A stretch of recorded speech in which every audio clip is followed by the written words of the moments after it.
Everything is energy, and that's all there is to it. Match the frequency of the reality you want, and you cannot help but get that reality. Albert Einstein. This one quote systematically changed my life forever. And I guarantee it is going to do the same for you guys. I'm going to break it apart together. Guys in the back, do you mind just putting up my PowerPoint? Thank you very much. So the quote by Albert Einstein over here. Now in this quote, it kind of says, right? The energy you put out in the universe, you will receive it back. It's only frequency. And this is not philosophy, this is physics. So when I heard it, I asked myself, where's the physics science behind this? Philosophy's thought, philosophy's ideas, but physics is somewhat tangible. And I understood that everything around us is energy. We're all atoms, right? Atoms are mostly made of empty space, and we could honestly understand that empty space is energy.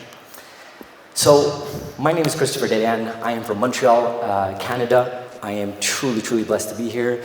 Kanmaparin hayrenov bilisem shad khabardem այսօր որ ծեր հետն եմ հայրենով Հայաստանի մեջ ման Հայաստանի մեջ speech կնեմ որ իմ հայրս ոստեձնած է Հայաստան վերիզեյթունցի մայրս լիպանա հայ է եւ ինչպես որ գտեսնակ շատ մեծ հբարդություն է ինձ հայրենալ եւ հայրեն խոսիլ. The rest of the speech is going to be in English, but I could not miss the opportunity to at least say a couple of words in Armenian over here. So today's objective on the short little presentation we're going to do today is really give you guys a little taste, a little trailer of what my workshop is going to be tomorrow, that we're going to go so much more in depth in high performance and peak performance. So as well, I still wanted to give you guys some valuable, tangible tools that you could use right now, right after the speech. To do so, we're going to talk about the conscious and subconscious mind. So this is me starting off going to school. I was actually going in an Armenian school in the greater region of Montreal called Surpago. This moment completely changed my life. As I'm sure it changed a lot of people's life when you went to school. But mine was a bit different. Why that was? Is because the second you start school, the first barrier of intelligence gets presented to you. And the way it gets presented is through letters, right? They teach you the alphabet. Then they ask you to put that alphabet together, make words out of it, read it, write it. At a very young age, when they presented that to me, I realized there was something wrong with me. I was having a hard time reading, writing. I was looking at my peers, the young kids around me, and they were figuring it out. And for me, it just wasn't working. Even though I tried and tried, it just wasn't working. My parents realized this as well. They used to compare me to my sister, that she's 2 years older, and they used to say, why is she succeeding with reading and everything, and my son is not, even though he's trying. So they got me tested, and they realized that I had dyslexia. So dyslexia is a form of learning disability that has to do with reading and writing. So as they find that out, they realized the ideal school for their kid is a school called Vanguard, which is in the greater region of Montreal, that helps students with learning disabilities. As I was told at a very young age I need to go there, I didn't necessarily want. As a young kid, at 8 years old, in the middle of the school year, when your parents are telling you you're going to leave the school and go somewhere else, you kind of feel like you're weird, right? You feel like you're going somewhere different. And as I walked into the school, the first thing I realized is I wasn't alone. There were hundreds of kids like me that have other difficulties, and I started understanding what dyslexia was. Not only that, I was able to figure out with the teachers, the specialists around me, what are the tools I need to succeed as a student. So as I started succeeding, becoming more confident with my reading skills, writing skills, and everything that the education system was offering us, at the end of the high school, I started thinking, what do I want to do next? Started thinking a little bit like everybody, and the first thing that came to my mind is I want to be a lawyer. I like wearing nice suits, I like talking, I'm like, yes, that's the field for me. After researching that field for a few seconds, I realized, oh, most of the work is reading and writing. I don't see myself doing that, so let's find something else. So I looked at what are certain fields that demand not a lot of writing or none at all. So I found fireman. Yes, the boys, the fire truck, the adrenaline. I'm like, that's my spot, let's go into it. And I started working to become a fireman. Got into the academy, it took a couple of years to get there, and I truly had found my passion of certain sorts. And I started working at a company called Pratt & Whitney Canada, which makes great airplane motors, and I was becoming an industrial fireman there. Now at that point in my life, I realized in some way, shape, or form that the universe, God, whatever, did not put me on this earth to do this. I started asking myself questions. I started realizing that I was meant to be an entrepreneur. I realized at a young age when the teachers used to come into the classroom and say, kids, put yourself in teams up. Even before she finished the word 3, I had my head up, look at who reads the best, who writes the best, let's put a team together, let me delegate the work. Delegation 101, that's entrepreneurship. As well, when I was in college and I was failing, I used to go see the professor afterwards and I used to negotiate my grade up. I'm like, no, that's not what I meant, sir. This is what I meant. Negotiation 101. So I realized I was meant to be an entrepreneur. So the first thing I decided to do as an entrepreneur was to go in brokerage as a real estate broker. Now, as many entrepreneurs know, the first couple years are not easy. It took me 1.5 years to start succeeding in that industry. I was literally paying to be a broker. But then after, with consistency and hard work, I started succeeding. Started making my first sale, started going to that next level. So much so that a speech therapist that used to follow me in high school gave me a call to ask me a question about a property she wanted to sell. After a few minutes of that conversation, she said, Chris, how's it going with you? And I went on a rant. I was successful in the structure of what success was offered to us, right? The car, the money, the house, whatever success is told, I had it. And then I went on that rant. And as you guys are seeing, I'm very able to go on long rants. So she's like, after that rant, she's like, Chris, I am the keynote speaker at this event put together by the Learning Disability Institute of Quebec. I would love for you to come and present your story as a successful dyslexic entrepreneur. I'm like, absolutely, I'll do it. That same evening, guys, she sends me an email. In the subject, in big capital, it's written, Chris, I do not think you should do the speech because there's still a lot of people that have misconceptions of learning disabilities and you might lose some potential clients. Now, I knew she was coming from a place of love. She was coming from a place that she wanted to protect me. But I wrote her back an email and I'm like, no, Bridget, I think I should do this speech, but I'll call you Monday to talk to you about it. Monday rolls around. I'm like, hey, Bridget, so listen, if I'm not doing this speech, I'm not true. I'm not helping the kids that are in school benches. I'm not helping the next generation. I'm not helping my future kids. I would be fake and I'm not fake. I need to do this speech. She's like, oh my God, yes, Chris, absolutely. I think you should do the speech. I just didn't want to force you into it. So I'm like, all right, cool. Yes, I'm excited. I'm going to do this speech. I'm like, Bridget, how many people are going to be at this event? She's like, oh, about 200 people. I'm like, all right, cool. Now, I did not know what to expect. I'd never done a speech in my life. I got ready for it. The day of the event comes. I open a door, I look left and right, and there isn't 200 people. It's more like 1,000 people. Now my heartbeat is going, I am sweating bullets. I'm like, what the heck did I get myself into over here? Speaker after speaker is going on stage, and I'm like, what am I doing here? And then the moment comes. They tell me, Chris, get on stage. And from that moment on, my life significantly changed. I knew that that's what the universe, that's what God had put me on this planet to do, to teach others and really help people evolve with their personal development and go to that next level. And then from that moment on, when I left that stage, I stopped everything that I was doing in brokerage and I went full on as a professional speaker. And now I'm blessed to do this as a career. So this is a bit of my background in that regards and why I'm here.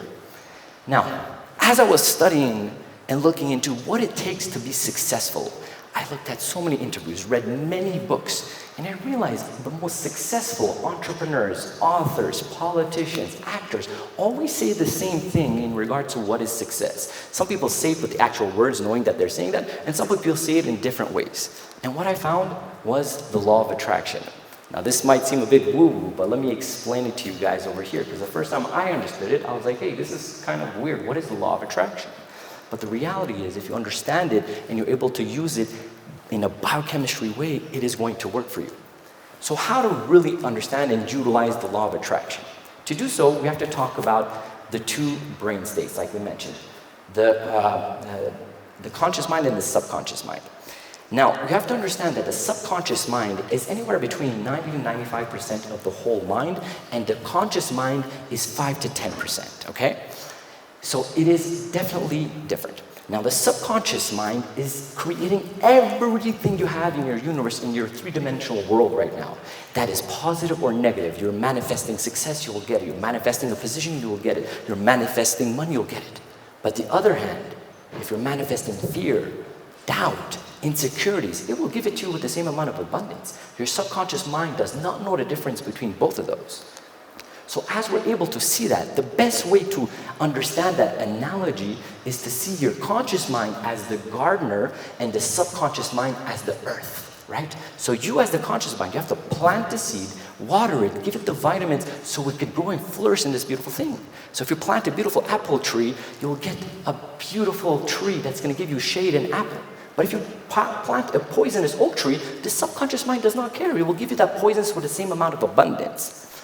So as we're understanding this, we have to know another thing in that regard, that the subconscious mind associates so much more with the emotions. So it's not just thinking about something, but feeling what it feels like when you have acquired that, or when you are living that moment, right? So have to really plant it at that particular moment.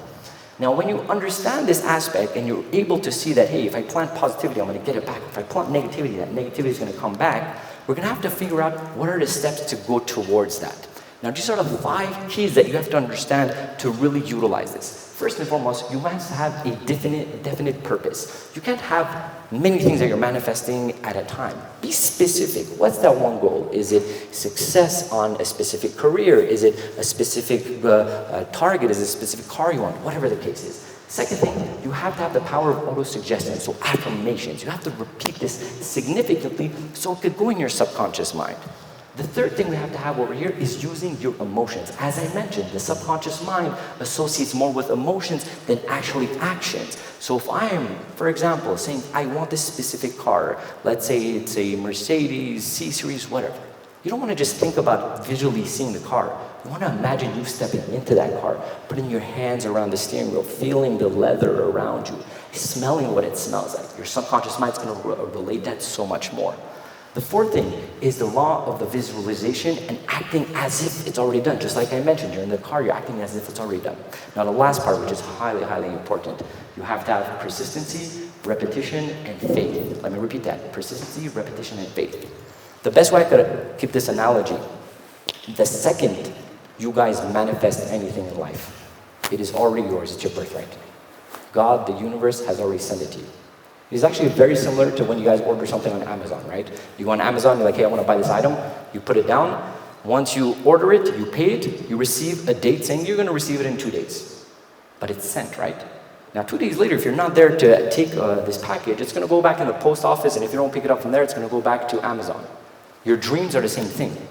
As soon as you feel it, visualize it, it is your birthright. It already exists. But you have to have faith to continue to receive it. So when it comes to your door, you're there opening it. Now, we spoke about this structure in itself. I'm going to get very, very specific of how you could utilize it. To do so, you have to understand that there's 5 main brain waves, okay? The first brain wave is the gamma ray. The gamma is very, very fast. That happens when you have like great ideas, like aha moment, right? You have gamma rays. Then you go into beta. Beta is the wave that we're most probably in right now, which is we're awake, we're active state. Then you go into alpha. Alpha is a more calm state. When we were meditating, we were more in an alpha state. When you're reading a book after work, you're more in an alpha state. Then you go into theta.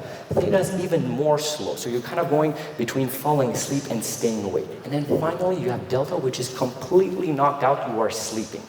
Now, why am I saying this? It's because you have to understand the alpha and theta state are the direct states that are correlated, the bridge between your conscious and subconscious mind. So I don't know if you guys have ever heard this. Some people go to bed with listening to positive affirmations and it comes into action. The reason why that is exactly this, because they're doing it when they're falling asleep in alpha and theta state. And actually, Anne alluded to this in her speech as well. When she falls asleep, she has some great ideas. It's because your brain waves are so much more active to be creative in that end. Now we understood this. I'm going to give you guys a tangible way to utilize this. To do so, this is something that I do with my top tier coaching clients, and when I go on stage, I teach them this bedtime visualization movie. From now on, please guys promise me this. You guys are going to sleep tonight. Before you sleep, I want you guys to visualize 3 specific characteristics of a dream that you're creating. These 3 characteristics are, the first and foremost, your physical and mental well-being. The second one is your personal connection, relationships, and love. And finally, the last one is your career and personal finance. Let me give it a bit more specific on this end. And the best way I could explain it, if you guys permit, I'm going to share you guys one of mine. So the movie that you're going to create, that visualization that you're going to create, is you're closing your eyes as you're falling asleep and you're acting out this particular scene.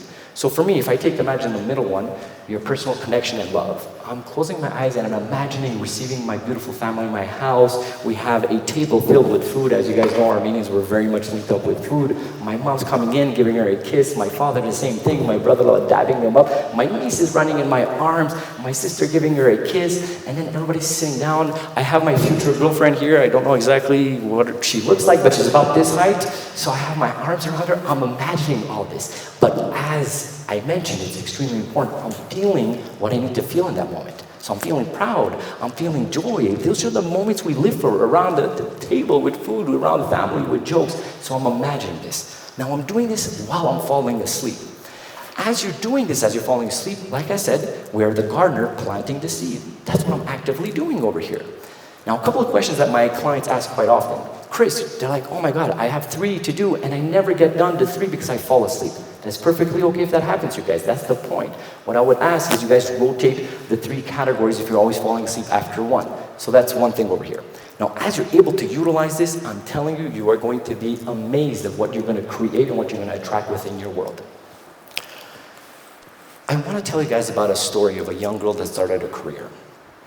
She was in the film industry, in the TV industry. She was actually an anchor. And she was very eager, she was excited. And it was a career that was mostly dictated by males, as we know, and this is the goal of the conference over here, but she was very motivated.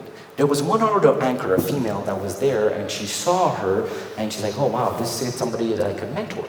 And this person that's there with experience invited her to come to her house. So this person, the new one, the recruit, goes to her house. She's driving in her car. She goes in a very affluent neighborhood. She's seeing beautiful cars, these houses that are like mansions, and she's never had any of this, so it's a new experience for her. She pulls up in the driveway and she parks, and as she's looking at this majestic scene of this property, she notices 6 trees. Her, unfortunately, comes from a less affluent neighborhood, and she's not used to seeing trees on properties. So she said, at that point in her life, one day I'm gonna have 6 trees on my lawn. Now years go by. This lady becomes uber successful. Really, like success, like you cannot even imagine. One day she's washing the dishes in her house. She's looking out to her garden, and she realizes that she has those 6 trees. But she does not have only 6 trees. She has 3,687 trees. This person is Oprah Winfrey. And that's her house over there. Now, why am I telling you guys this? We could sit here and manifest and call in as much as things that you want. But the reality is, what the universe has really planned for you, you guys can't even imagine. The only way it's going to come into fruition is if you allow yourself to step out of your own way, stay connected with it, and allow that to come in. And that's what exactly happened with Oprah Winfrey over here. So, as I mentioned, this is a little teaser, taste for the workshop that we're going to go so much more in depth in how to become a peak performing individual in business and in your personal life. Because I truly believe this is not only about business, this is about the individual. If you fix the individual, you'll be so much more successful in business. So these are some of the things that we're going to talk about tomorrow in the workshop. We're going to look at the 4 pillars of peak performance rituals. We're going to look at how to structure a goal, to break it down in manageable steps to be successful at it. We're going to look at the difference between male and female energy, specifically the 6 differences.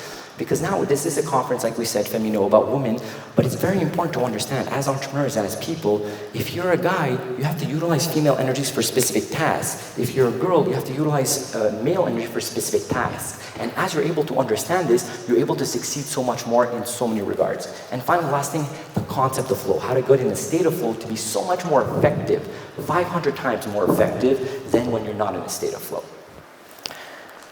So I do want to thank everybody that put this event together. This is phenomenal. FemInno, Seda and her team. This is just amazing in itself. I want to thank you guys for taking the time to listen to this. Hopefully you guys took some tips, some tricks. If you guys want as well, I created a particular workbook with everything that I just talked about. I could send it to you guys and you guys could work on it on that regards. And if you guys don't want to follow me on social, you guys could go ahead and do that. But one last thing I want to say, I just want to share something that I'm living right now. I've manifested this exact moment. I've been very blessed to speak all around the world in Fortune 500 companies. And I've always, one of the stories that I manifested was, and I do not want to cry right now, but one of the stories I manifested that I did want to give a speech in Armenia to my motherland. I am so proud being Armenian. And I cannot explain to you guys what I'm feeling in my body to be teaching the thing that I truly love to my Armenian people. And God willing, one of you guys will take this and change Armenia for the better. So thank you very much for what you guys are doing for Hayastan. I'm so proud being a Spirka Hay, and God willing, I'll come back even more and support you guys. God bless.